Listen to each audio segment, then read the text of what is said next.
Hello, world, and welcome to the first of many voice notes from France, a podcast where I look beyond the Instagram highlight reel to find out what it's really like to start a new life in a new country. If you're here because you live abroad, I hope that these episodes give voice to your feelings and help you feel a little less alone. And if you're here because someone you love is living abroad, I hope you'll be able to understand their new life a little better. On today's voice note, I want you to meet Mikkala, a Jamaican assistant language teacher working in Japan. We'll be talking about the fulfillment that she's gotten from teaching, but some of the challenges that have come with her new life. So if you're interested, keep listening.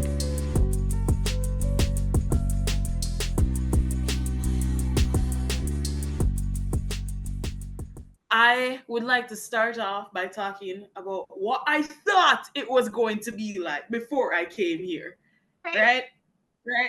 Because I feel like if I don't start from there, how I feel now won't make any sense.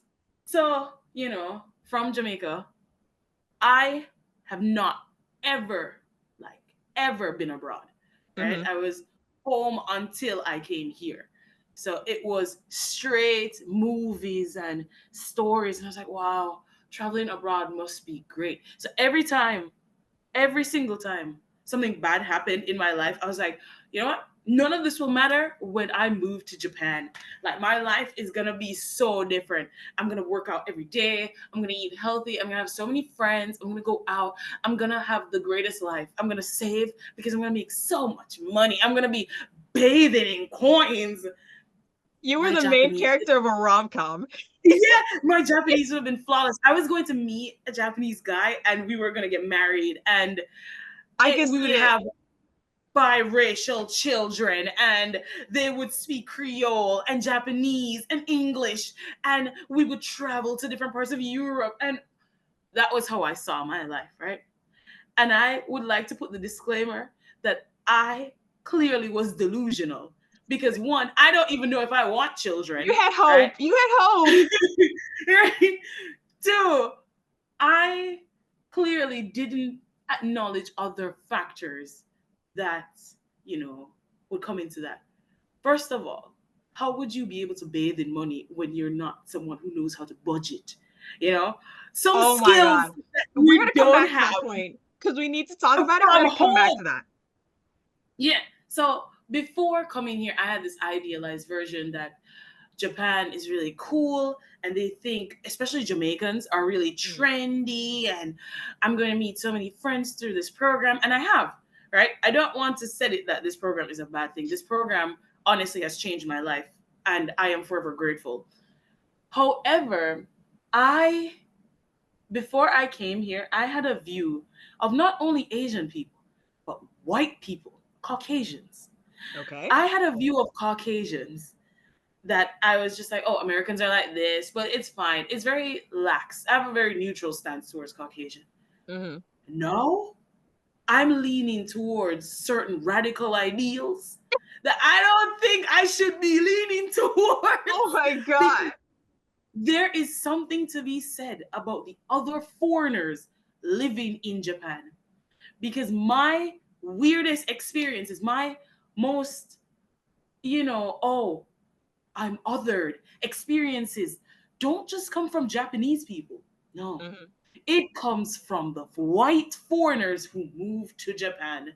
The Japanese prayer warriors, the ones that have the Japanese gospel in them soul. The only one was supposed to They speak literally Japanese. saw like when Gwen Stefani was in like her Harajuku Barbie face. Yeah, and they were like, Harajuku Barbie. Right? They come here and then they see you.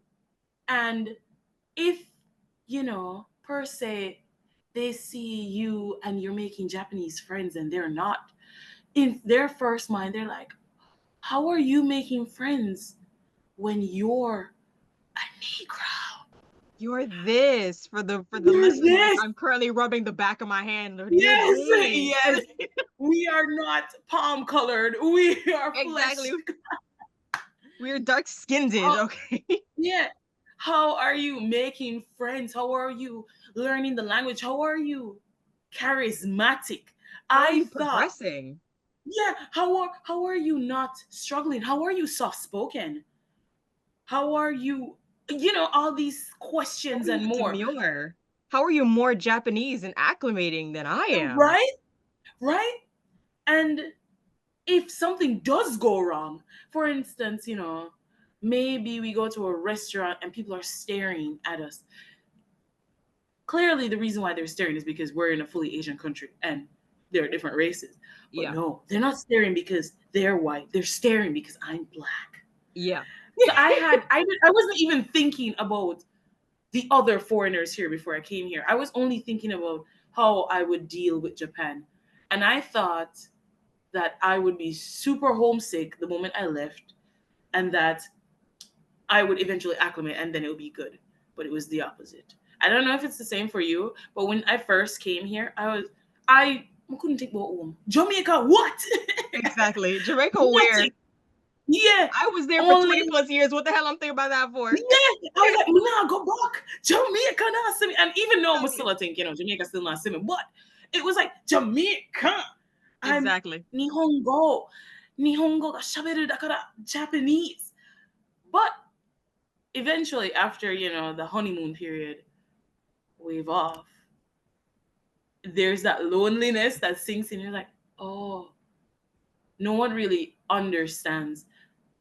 You can Mhm. express yourself fully, and it always feels like you have to translate and slow down and explain certain jokes that a Jamaican would get. Yeah. And you start to realize that you have to make friends. It's not like Jamaica where you're kind of put into situations that you already have friends like at college and high Yeah. school or people from the same background. They'd be like, oh, you're from Andrews, you're from Woolmer's, like high schools. You're Yeah. from the same high schools, When we're in university, we're we all can just under the same gazebo. yeah, yeah. But here you have to make friends. And not only that, you have to understand that these people are not the same. Like how you have to bond with them are different, you know? So I personally, I started to feel myself break down, like who I am as a person, because I would consider myself very sociable. You've met me. You are very sociable. For the listeners, trust me, Mikkala. Oh my God.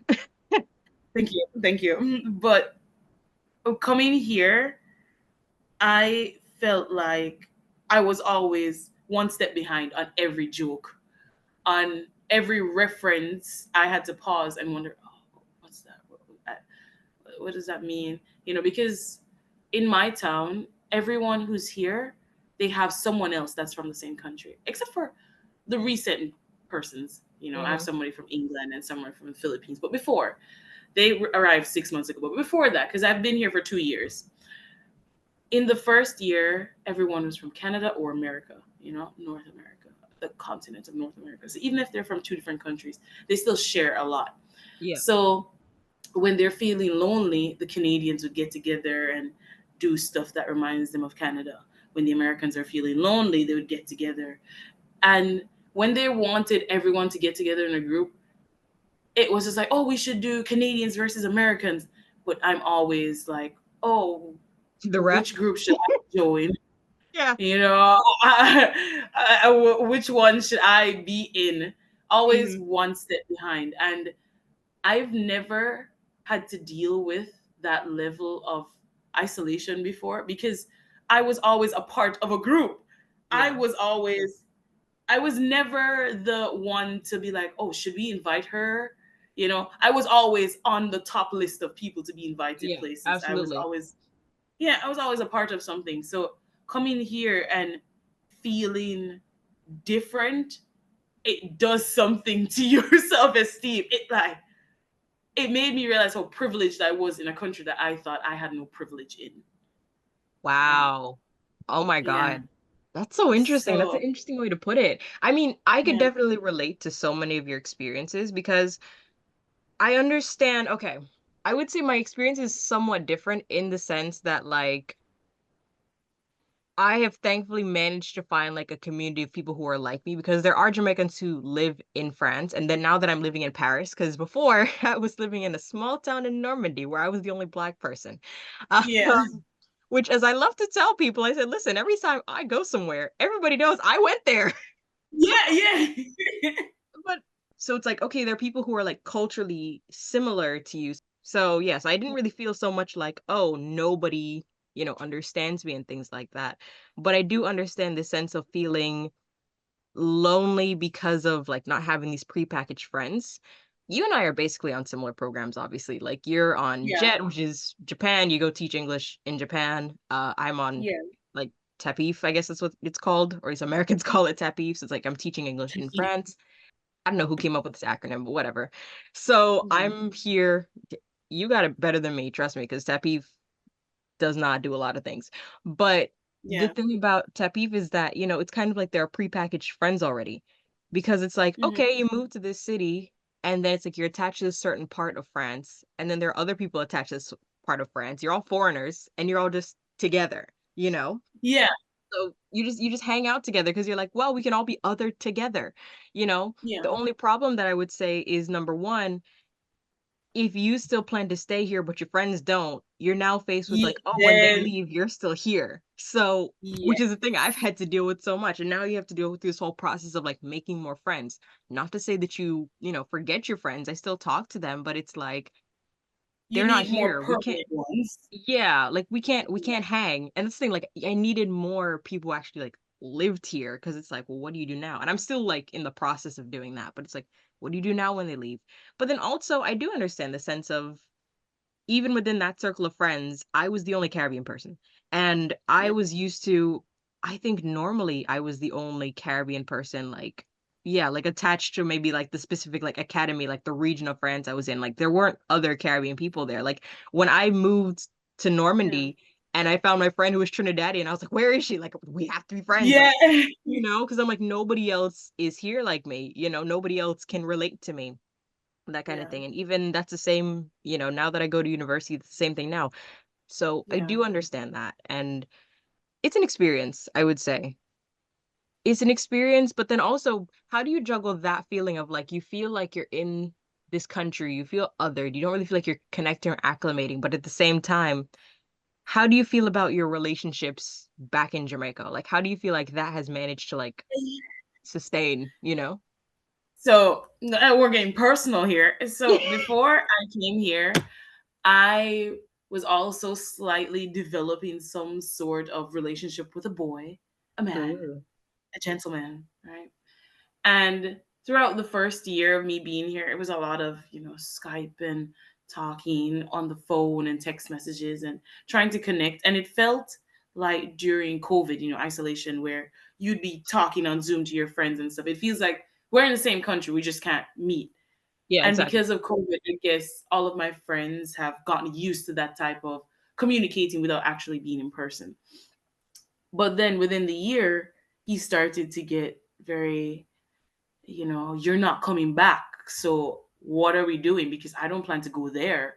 Hmm. And then that really, it put a break in everything. And I was like, huh, Yeah. huh, I, huh, and then every time I would talk to my friends back home, some of my friends aren't in Jamaica, they're in the States. Like, they got married and moved to the States, but we're Hmm. all in the group and we're talking and stuff. And it still feels close. But then, you think everything is fine. We're all isolated together. But then you see a picture and they're all together and you're not there. Yeah. Or they're talking about an experience that you would have been there in, but you're not. And you get on long calls with them and they're saying, "Yeah, I've been talking to this guy for a couple of weeks." And you're like, "You've been talking to a guy for a couple of weeks?" If I was And you back haven't home, said anything. I'd know who this Exactly. person is, you know? And then to hear that it feels like they're moving on, because when you're here, you think you're the only one. Like it feels like you're in your own bubble, but the world stands still. My parents are getting older, so I saw a picture of my father's wearing glasses now, and my brother is going off to culinary school and all these things. And my friends went to my mom's house and they said, "Oh, I saw your brother, he's really social now." When I left, he was very antisocial. But they're like, "Yeah, he came, he was talking to us." And I thought, oh, That's really nice, you know? And at first, it was like, oh, everybody, I'm glad everyone's happy and stuff. But every time there was an Cultural? intermingle of friend groups, yeah, that Mhm. I put in separate boxes. For instance, when Alyssa or dentist, our future dentist friend, she is Absolutely. my mom's dentist now, right? Mhm. So that Oh, bet. crossover I never expected. So now when she's like, "Oh, I was hanging out with your mom today. She's so cool." It it stings a little Yeah. because I wish I was there. But Mhm. also, I don't necessarily want to leave the comforts that I found here. So You don't know how much it's you're it's preaching to the choir. yeah, it's this weird mix of emotions that some days I'm talking to my friends and we're having a great time, and then the call finishes, and then I sit in silence in my room, and Mhm. I'm like, oh, I wish I could see my friends after something would happen, because last year was very hectic for me. I got very sick and stuff. Sometimes hectic stuff will happen, and Japan has this very no touch culture. No one really, they're not physical with you. You don't get hugs. People don't give handshakes. It's very bowing and very respectful. Mhm. And America has this very cold culture to me, where they'll smile and they'll be friendly, but they You're not will getting like the always, physical interaction.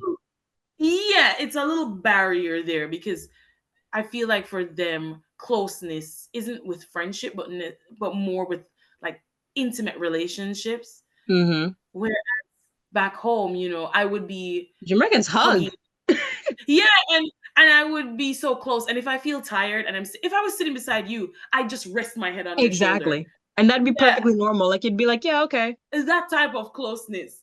But you don't realize how much that means to you until you're in a moment where something hit you really hard. And nothing anyone could say is very comforting, because, of course, the people here, if they witness it, they're like, I'm so sorry that happened. Because I don't want that. I want my friends to sit beside me and I can put my head in their lap and I can cry silently while they like rub my head, because I've Yeah. had that and I know what that feels like and I miss that. I feel like I'm tearing up right now. I miss that No, I so much. under and like let me know how you've if you've experienced this at least. For me, it Yeah. was a matter of like I completely agree with this whole you see other people moving on. And the thing is, like you said, you live in this bubble and maybe you don't feel like you're moving on. Like other people, Yeah. here's the thing. Everyone thinks because you moved abroad, everything is great, everything's perfect, you're doing all these things, Yeah, you're doing you're living whatever. this fab life. You're living this fab life. And I'm like, listen, 90% of the time I'm like doing laundry. Yeah. So it's like, Yes. but it very much feels like everyone thinks you're living this wonderful life and you're doing all these things, and I said, "Listen, a lot of the times you're really not."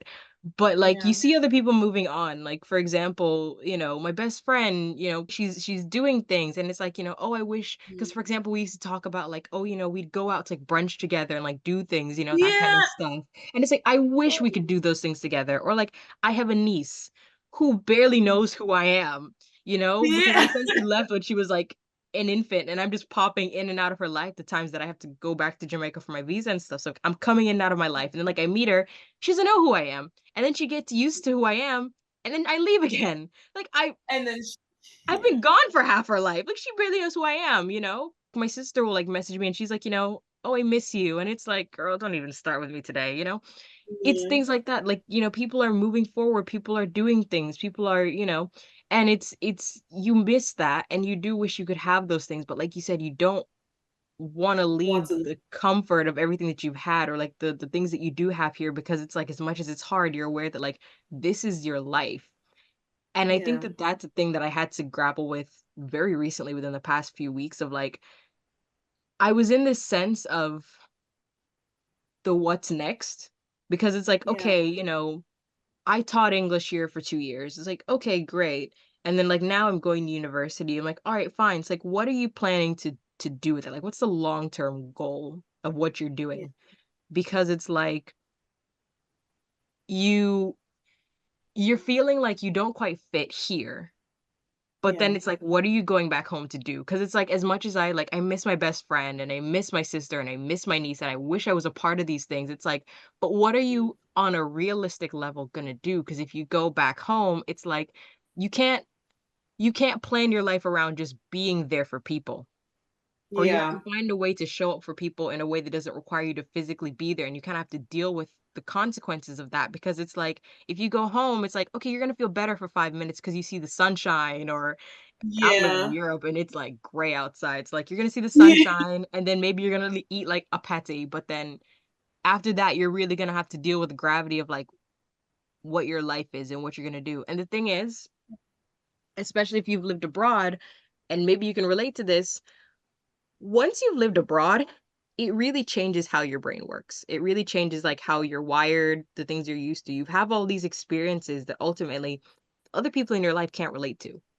And that's been Yeah. a thing also that I've dealt with of it's like you're talking to people, but they don't know what you're saying or they don't get Yeah. what you're saying.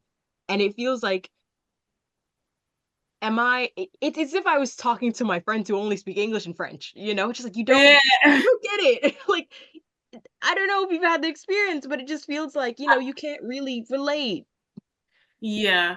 It's I relate to that in the sense of the things I've learned from Japan that I think now are a core part of me. In Japan, they're very big on celebrating very small things. Everything here is very sacred and worthy of praise and celebration. The They thing have a is, you said to them mascot. having a festival all the time. Yeah, yeah, they have a festival for everything. There is a shrine here for dogs that the priest here, he blesses your dog and they come on a special day.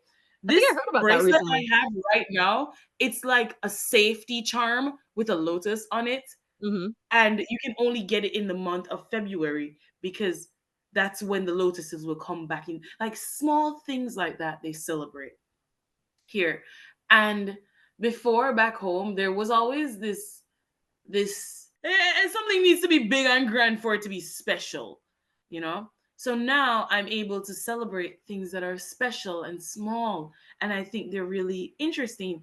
But when I try to extend that to others, so say I messaged my mom and I was just like, look how cool this milk box is because it's a specialty thing for this month. She'd be like, oh, that's nice.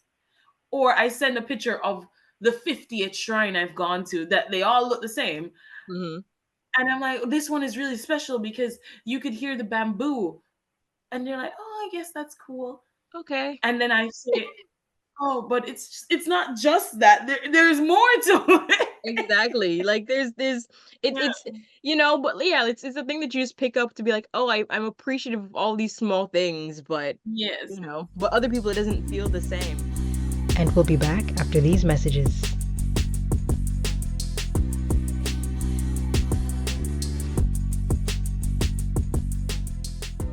I tell people I consider myself so lucky with just the places that I managed to teach at because I mean everybody loved me. Um, Aw. not to toot my own horn, but Of everybody course, loved very me. lovable. Oh, thank you.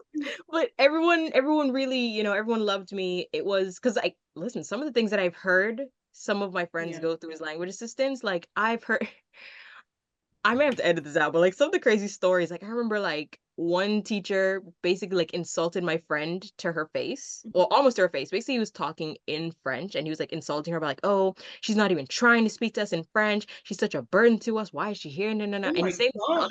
other people in the lunchroom in French, and he's like talking as if she can't understand him. She can understand him perfectly fine, and Yeah. he's saying things like that and like how she shouldn't be here, whatever, whatever, like, or she's trying to like get some stuff done administratively, and you're supposed to provide all of your documents to like the school secretary, and they're supposed to handle it. Like Yeah. you are not supposed to do any of these things, but they're like, oh, we're not supposed to do this, whatever, whatever. But like it's really important because it's things for like your social security so you can get health care, things like that. Like the amount of people who I know had never gotten registered for like healthcare and stuff, and I'm like, bruh, what happens like if they get sick? Like what? Oh my, I knew one girl who didn't get paid for months. Like ex- Jeez. I kid you not, like this girl I remember she was really nice because so basically in France I taught at lycée. Lycée is high school, Yeah. and in France they have like lycée professionnel, which is like vocational schools. Like, you're learning like a trade. They have like lycée général, which is like a regular high school. Um, So I was teaching in my second year. I was teaching at like a lycée polyvalent, which was like both a general high school as well as like a vocational school. And it Yeah. was like because I was teaching at a vocational school, we had like a separate group where they were telling us like, these are the kind of techniques that you could use with students, blah blah blah. Because when you teach at like when you teach at like a vocational high school, the students aren't necessarily like the most academic. Like Yeah. France, I would say they are They're there for very skills and not for academia. exactly. Like France, they do this thing where they're very quick to like if they see that you don't have like if you're not academically at a certain level, they're very quick to just streamline you out of like the general education system and just like, okay, learn a skill, essentially. Yeah. So they're very quick to do that, which I'm not in love with, but be that as it may. Um, Yeah. so because of that, we were in like a separate group. So like, I met like a lot of people who I'm like, oh, I got close to because we were in that specific group and stuff. And I remember this one girl, she was telling me about how she hadn't gotten paid. And when she was telling me that, she's telling me it's like January. We were there from like October. So she had not gotten paid. She keeps sending information to like the academy, like her banking information and whatever. It's like get paid. She's not getting paid. She's not seeing a single cent. She's telling me about how like she's asking her parents for money, she's asking her boyfriend for money, she's overdrafting her bank accounts. And I'm sitting here Jesus. like getting more and more just like confused Is and that like legal? scared. Hmm? Is that legal? Oh, I'm far away. No, Is it's that not. legal? It's not illegal. You have a contract. You're supposed to like be getting paid. And it's like it keeps going. And here's the thing too that I was like freaking out because I mean she's talking about overdrafting her accounts and whatever. Because I'm like, even if they were to like give her like a giant lump sum of money, by the time Yeah. she's done paying everybody back, she doesn't have anything left. And I was sitting here, and the thing is too, because I remember saying to her, and I said, "You're British. So for Hmm. you, maybe it's, relatively easier for you to get access to things. Maybe like you could just go home, whatever." I said, listen to me, if they stop paying me after if after like 1 month I don't get paid, I have to go home. Yeah, Like, I'm taking a train. Well, you can take a train from yeah, there, yeah. right? You can Or take a train, a yeah, Flixbus. Listen, yeah, sister. I'm taking a train back home. Exactly. I'm I'm like, asking my parents for money to go home. exactly. Literally, no, literally that would be it. I'm like, if I have not gotten paid, I'm just like, all right, dad, just like buy the plane ticket. I'm coming home because Yeah, I can't do this anymore. They're extorting me. that's what I'm saying. I said, sis, you're a volunteer now. Yeah, girl, you're a victim of the system. You need to go home. Like literally. And I mean, like, I've just heard so many things, like so many like crazy experiences, or like the fact that I remember my friend, she was telling me about this crazy lesson she's having. One time it was like one of her teachers was trying to teach like adjectives, Yeah. but she was using words that were not adjectives to teach. So this is Like so what? messed up. Why are you laughing? I'm even thinking about it now. And the thing is, like, my friend was Australian, and my friend is like progressively more confused. This is happening. Yeah. So she's teaching the kids adjectives, and she's using words like Facebook, New York, bruh. What was another one she was using? She's using words that were not adjectives. She's just using So the York is this new, and the book is book. facing. Okay. Um, And my friend is there, and she is just like watching this. And the thing is, too, she there's kind of this because you're not like a teacher, so you're not like alone. You're yeah, not supposed to be like alone with kids. You're a language assistant, so you're yeah, not supposed to be alone with the kids. Or if you are, you're with like small groups. But essentially, there's like a teacher who's really like teaching and guiding the class. yeah. We have So that the as a same here. result, there is this kind of rule, whether spoken or unspoken, that you don't really want to like overtly correct the teacher. Like you don't want to, Yeah, it's an authority thing, right? You don't want to like overtly correct them. And I would say yeah, that one of the ways that I'm very lucky is the fact that like I've had teachers who they love when I correct them. Like they are like all about it because they're like, hey, you're somebody who technically knows more than me. yeah, Like I want to hear your opinions. Like I want to hear, like I've had teachers come up to me, like they just stop the middle of the class and they're like, is this pronounced correctly? Or if I yeah, maybe take them aside and it's like, hey, actually it's not supposed to do this. They're like, oh, Danielle said it's actually like pronounced like this. So like, do yeah, that, those kinds of things. So like they value, the fact that, or they don't see me as a threat, basically. I think other people, they've had teachers who almost see them as a threat, yes, but it's like, yes, I've had teachers who they're like, I want you to correct me. Like I want you to, because you're somebody who has a skill set that's higher than mine, essentially. And I feel like I'm really lucky in that way. Because I would hate to Yeah. come in and be like, somebody sees me as like a threat. Like, what do you mean? I'm trying to be here to like assist you. I'm Yeah, the life. that's the point of me being here, you know? Exactly. So, I get I would say definitely lucky like that. Lucky with people who were they wanted to help. They really like care about me. Like some of my old teachers, like I still talk to them. Like I still go you. over to the house for lunch and things like that. Aw. I I went up to Normandy for my birthday last year, almost a year basically, and I had lunch with like some of the teachers like I used to teach up with in Normandy. So, it's things like that that I'm like I was really, really thankful about. Like those are the things that really make you feel like, oh, people Made saw a a lot of difference. value in the work that I do. People really care about me, which Yeah. when you're a language assistant matters a lot. It's it does. It does. I think when I first came here, one of the things I felt grateful for is that my efforts were acknowledged, which is Yes. very rare here, especially as an ALT. But my teachers, so I worked at an elementary school for a year, then I transferred and I went to elementary school. And every teacher I worked with, they would call the future teacher that they know I'd work with and rave to them. They'd be like, Mhm. "You're so lucky. You're getting one of like the best ALT I've seen in years." So a lot of the JTEs, we call them Japanese teachers of English, Mhm. know who I am because other teachers in spaces that I'm not present Mhm. say really good things about me. Yeah. And when I was in elementary school, so in Japan, no one really, if you're in a company and the company is just not by itself, so maybe you work for a school or you work for a corporation with different branches, you will not stay at the same branch for more than 2 years. They will change you. And Oh, every okay. April, they change you. Yeah. So at schools, your teachers rotate in the schools in the area or the prefecture, which is like a state. Mhm. So the teacher I worked with in elementary school in April, because April is when the new school year starts, she was leaving. And I felt so grateful to her. She was so sweet, some of the sweetest ladies I've ever met. And when they asked me to give her the flowers in the goodbye little party we had with the teachers, and I was just supposed to give her flowers, so I'm tearing up. But I wanted to say something nice, so I wrote it in Japanese that I was really grateful for to have her as a JTE, and she was really supportive. And in Japan, showing emotion is just very, people don't usually do that. It's seen as very rude because you're putting your emotion on someone else. So you rarely see adults like feel upset like verbally or cry. You'll see them be happy, but like to cry or to show any negative emotion, it's very rare. It's very sensitive and private.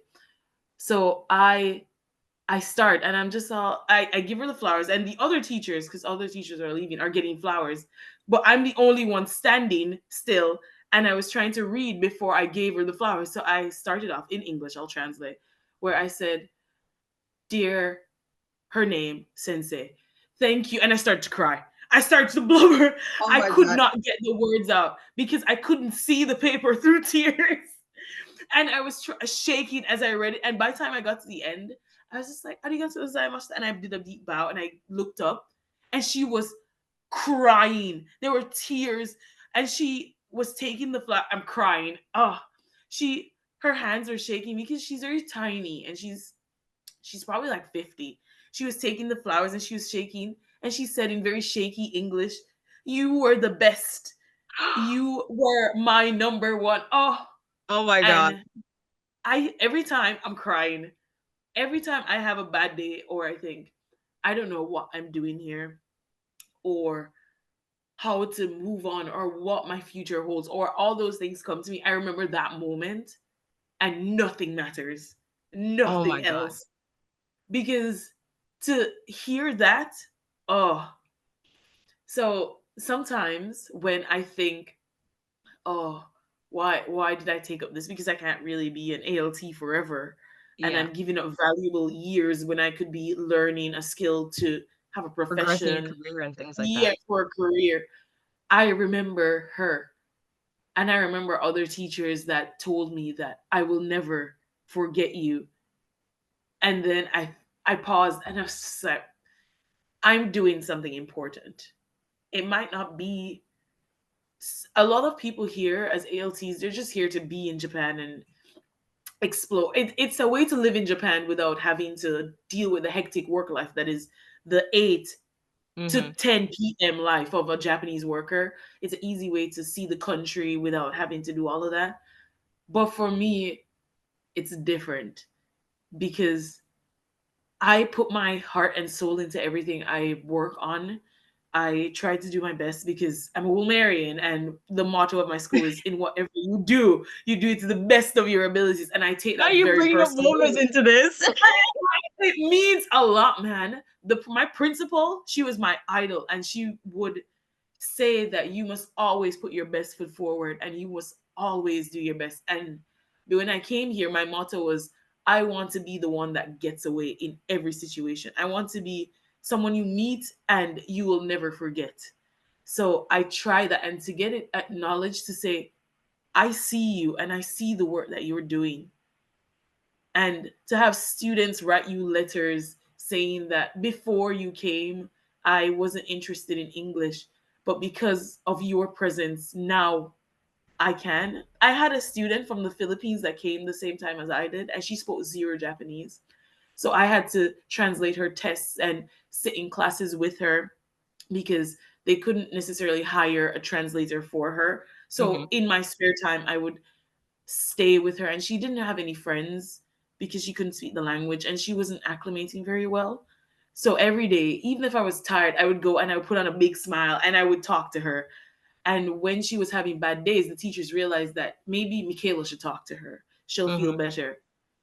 And then I left the school because it was middle school, and usually once you leave a school, you won't be invited to that graduation because you're no longer a part of the staff. They invited me back. The ninth grade class, which she's a part of, invited me back. And before I left that school, they had given me letters of saying thank you. But when even 6 months after leaving that school, they still wrote letters to me again. So I have it hung right there. And they clapped me when I came into the class, and I got to see them graduate. And that student that, she was quiet and she had no friends, she was speaking Japanese. And she came to me and she said, thank you, because if you weren't here, I don't know if I would have been able to have a normal student life. And I realized that even if I'm just an ALT, and even if my position is temporary, I am doing stuff that matters to students and to teachers. I am very important and I play a very important role in a lot of my students' lives. So even if I feel like what I'm doing is a waste of time, I have letters and so many memories that say that's not true. Because, yeah. You're about to So, make me cry. You are about to make me cry. Oh my God. Because now you're like reminding me of so many things. Because for my first school, I got them these little Jamaican bracelets and I gave them to like my students who were essentially like my favorites and things. The students who yeah, not necessarily were the best. Some of them were, like some but of them were it's really good English, but some who were like who tried, they made an effort to actually like talk to me, to interact with me, even if their English, wasn't great. And there were so many yeah. students that like, I could like give these to, and it's like, maybe their English wasn't perfect, but they actually made an effort, and you could see that they were at least interested in me and interested in talking to me. So I remember I had this one kid who was one of my favorites, and I remember he wasn't in class, but I gave it to his friend who also got a bracelet. And I said, "Hey, Yeah. give this to so and so." And then I had to, at the time, oh, this is so crazy. At the time, we had started an English speaking escape game club. So I was the game Yes. master and I was in costume. I was somewhere in school running my escape game. Everybody knows. Yes. If you don't know, oh well. So Yeah. I was doing it, and he literally runs up. He bursts through the door, and he's literally like, "Oh my God, Daniel, you're God!" Da, da, da, da, da. And I was like, "What's going on?" Even my escape game club, it was like, the people who were in my club, like I had one girl who she was new to the school, like you experienced, she spoke French, but she didn't know anybody. She's starting out, she doesn't have friends, and she comes to this club and she starts to make friends. So she When starts to you make friends. see it, Oh my oh, God. She starts to make oh, friends. She starts to acclimate. I had another student who was the same thing, who like she was kind of being bullied and stuff. And I remember I was saying like, come to the club, because I at least wanted her to have like one experience where she felt okay, she felt accepted. Yeah. So it's kind of like that. I'm like, just come to the club. Cause I remember some people were saying, like, she's coming late, whatever. And I'm like, no, she's going through something. Like, I want her to have like one space where she feels like she belongs. And so one day we actually went, because again, this is an escape game club. So we actually went to an escape game in the town. And Yeah. I remember she was like in a different group and stuff. And when I tell you, we came out of the game, and the smile that this girl was having on her face, she Oh, was smiling, she was laughing, she was talking with other students and stuff. I could have cried. I could have yeah. bawled. Oh, To like in Paris, like one of the things that was very difficult was the fact that, my students weren't quite as, as much like into me like that, but there were still small things that I could cling to. And I remember I had this one kid who this kid was not about this English life. He was not trying to learn yeah. English, you know? You have those kids. They're like, I'm never Exactly. gonna leave this country, so don't even Exactly. bother. There you go. He's like, I'm never gonna leave. Why am I trying to learn this language? He did not, Yeah. and he was not trying to come to class. He was not trying to learn English. Like that was what he was about. And I was like, okay, cool. And I remember one time, like just one day, he just is talking to me in the hallway. Like he's voluntarily coming up to me. And I'm like, oh, Mm. hi. He's like, oh, hi. And his English isn't great or anything. It's nothing to like write home about, but it's like, oh, hi, how are you? I'm good, whatever, nothing groundbreaking. But I'm like, the fact that you've come up to me, you're trying. I could have just cried, you know? Yeah, you need something to constantly remind you of why you're here. That's Exactly. that's the only way to keep sane when you're far away from your support system.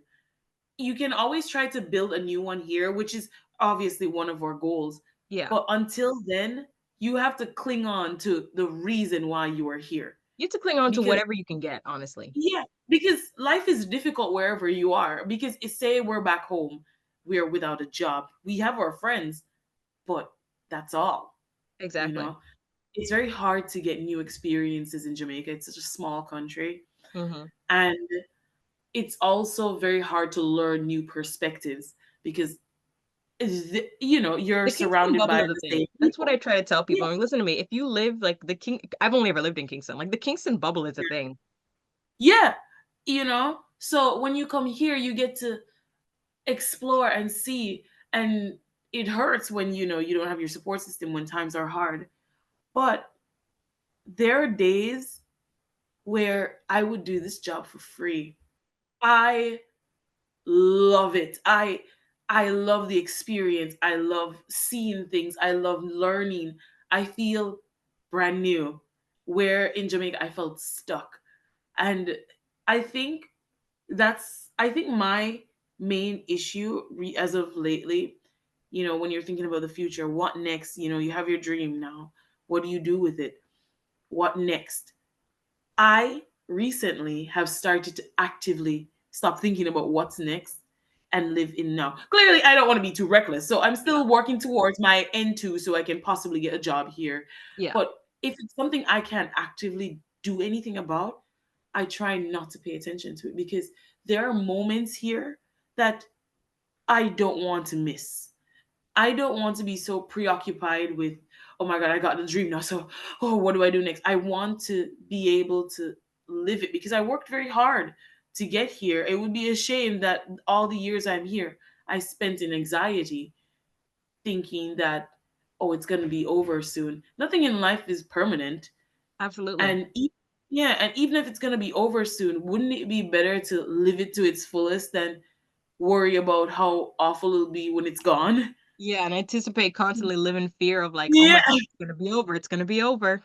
Yeah, and I think that's also another thing I learned from the Japanese. As I said, no one stays in their workplace for more than 2 years. And clearly that's hard. Every year I watch teachers cry because they've bonded with the students and their coworkers and now they're going to be thrown in a new environment. Yeah. But but just like those teachers and those students and everything that everyone is changing, you have to consistently the I feel like if I were to give Japanese people a motto, it would be that try to live your best through temporarity. Is temporarity a word? Um, I don't know, but let's go with it. Yeah. Living your best through something that is temporary. And they do that so well. They celebrate every moment. Every season here has celebrations. And it's this sense that you can be able to celebrate every stage of life, that makes it a little less scary when you don't know what's coming next. Because even if I don't know what's coming next, I remember that people here can always find something to celebrate in whatever comes next. So even if it's hard for me to go home, you know, there will be something there for me to celebrate and enjoy. Maybe I won't go home. Maybe I'll go to a different country. There'll be something there to find joy in. And that gives me a little peace of mind. With that peace of mind, it's better for me to live in the moment. That's beautiful. I love that. Oh, thank you. As in, honestly, like For the listeners out there, I'm a little bit of a poet, you know. honestly, look, no, as it no, Michaela, you don't understand. Sometimes you say these things, and I'm just like, And I feel like, as much as it's hard for us to, build a new support system here, to adapt to the cultural differences, to deal with these issues that are coming out of nowhere, there are some things that you learn from this experience that you would have never had to learn if you were stuck in Jamaica.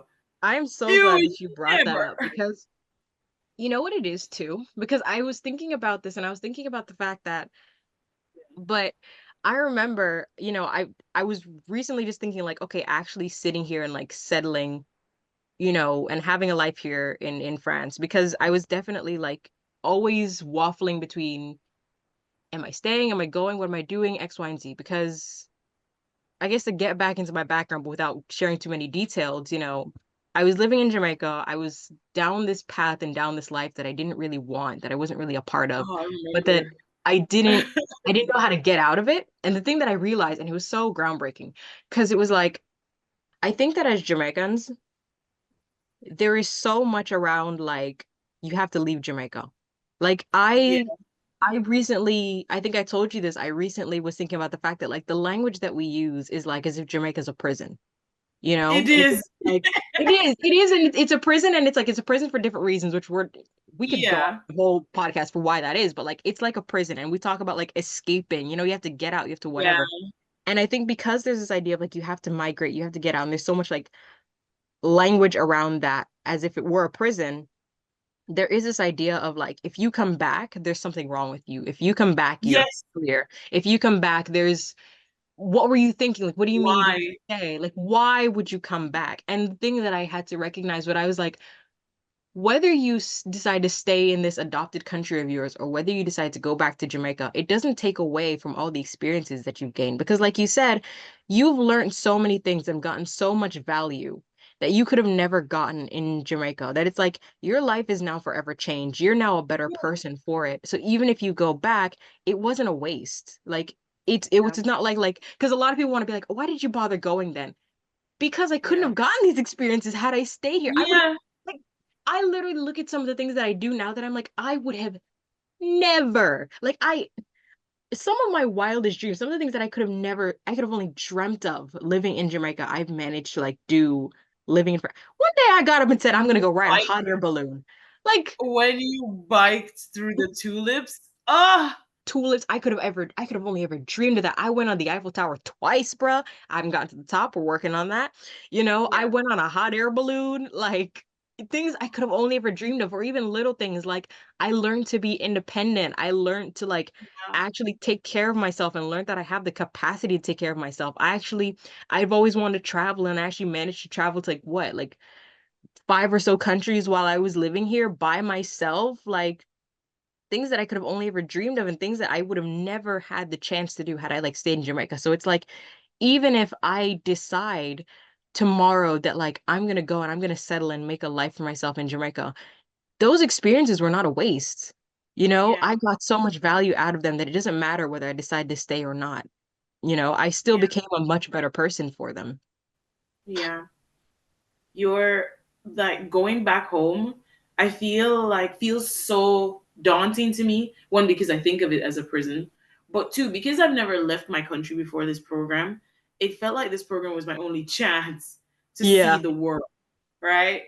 But a part of me feels like if I'm able to make connections and if I'm able to find routes that, oh, you can travel again and do this, then it won't seem more like a prison. And I think I've Yes. been working on that. a lot of the biggest mistake I've seen people make is that they have these experiences and take nothing from them. They Exactly. they come here and they enjoy it for what it is, which is there's no problem with that. But then they return home with nothing gained. And once they do that, they realize, oh, I'm in the same box as before. And now I feel like I need to escape. Whereas some people go back and they have all these experiences and they've done so much and they've learned so much that when they go back, their life in Jamaica is different. So it doesn't feel like a prison anymore. And Exactly. they're able to leave, come and go, you know? Absolutely. And that's the ideal because I feel like I wouldn't have a problem with living in Jamaica if I knew that I would have the capacity to leave and Come come and go back. as I see. The only Yes. problem is that that's not accessible to me and to most Jamaicans because it's like you're talking about Yeah. you have to apply for a visa to go everywhere or just like the money because the Jamaican dollar be slipping, things like Yeah. where it just feels like as much as I would love to live my life like this, it just may not be accessible. Like I I have a friend. She's Australian, has an Australian passport, and this girl, like, she is the level that I want to be on when I travel. Like, this girl, when she travels, like, insanity. And I wish Yeah. I could be on that level, but one of the things that I had to think about was like, Daniel, this person's working with Australian dollars, which is much stronger than the Jamaican dollar, and she has a Yeah. passport that allows her to go to these To places go to these visa-free. places. Like, for example, I remember one time she suggested like, hey, like, you want to like come with me to like Romania. I can't go to Romania on my visa. Yeah, Yeah, I need to get a I need to get a I visa. need to get a visa. And Exactly. then when you say that, they're all shocked. They're like, huh? What? I literally had my What? American friend say that to me, like literally, because What? he couldn't understand that I was like, my guy, your passport is like a top 10 passport. Mine is like 69th or something like that. Like I have to Yeah. go everywhere. I asked if I want to go somewhere in Africa. Apparently, our passport is very, very strong in Africa. Did you know that? We are I heard like apparently visa Ghanaians or free for the Nigerians or somebody majority have a of them. hard time getting into Jamaica. And I was like, I didn't know Jamaica has standards. That's crazy. Yeah, right, right. I didn't know y'all let people out.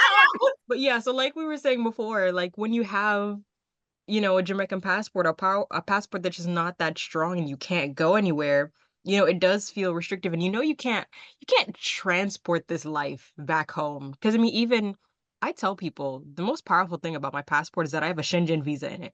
Because it has allowed me to Yeah. go everywhere. Yeah. Oh my God. Essentially. Or passport, I feel like, is one of the reasons why Jamaica will continue to feel like a prison. Yes. Because even if you had the funds to go certain places, the fact that we have to jump through hoops and dance for these immigration officers, don't worry, I'm not going there to run off. I Exactly. swear. Look this Here's way. here's a picture of my booty hole to prove it. Like, you know?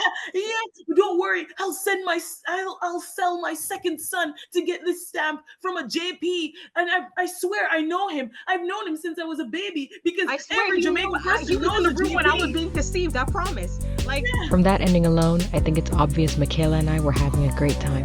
And you'll be able to hear more in part 2, but we'll have to end today's voice note here.